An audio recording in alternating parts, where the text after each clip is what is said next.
Des fois, tu restes célibataire pendant longtemps, tout simplement parce que tu as une vision carrée de la vie. Tu te dis que tu vas rencontrer ton âme sœur uniquement dans ton lieu de travail ou sur ton chemin lorsque tu vas travailler. Tu te dis que tu vas rencontrer l'amour dans ta maison, dans ton lit. Vous l'avez mis cogné à la porte comme un livreur, une livreuse de pizza ou d'autres choses. Et te dit, c'est moi ton mari ou c'est moi ta femme.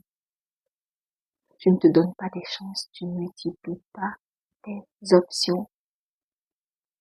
Il y a souvent certains petits efforts qu'on doit faire lorsqu'on veut rencontrer l'être aimé. Par exemple, si on est trop casanier, ok, vous n'aimez pas sortir parce que vous êtes quelqu'un d'introverti. Il y a des applications de rencontres, il y a des agences matrimoniales. Je suis pas en train de dire que c'est le seul endroit où on peut rencontrer des gens. Vous pouvez connecter avec des personnes de votre entourage. Il y a aussi la méthode de bouche à oreille. Il y a les réseaux sociaux. Il y a des foires d'emploi. Il y a des salons d'emploi.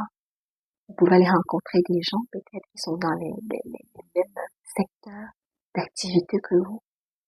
Et vous allez peut-être mieux vous comprendre. Vous allez rencontrer des gens extraordinaires. Et qui sait, ça peut terminer par l'amour, en fait.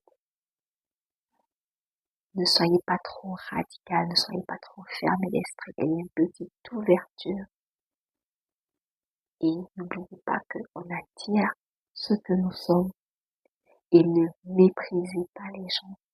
Vous pouvez voir une femme aujourd'hui, à vos yeux peut-être elle ressemble à rien.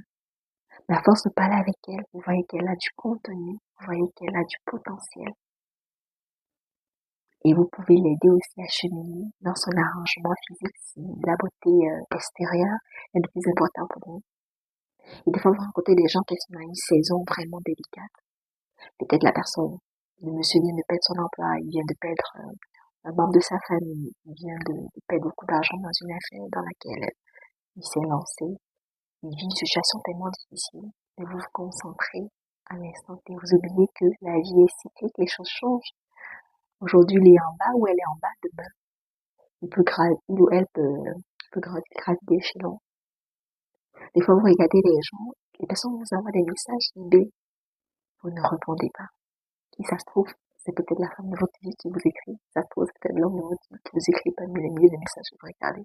Je suis pas en train de dire que vous allez répondre à ça à les personnes, non. Mais des fois, quand certaines personnes insistent, essayez de donner une chance, en fait. Et surtout, faites attention, en fait.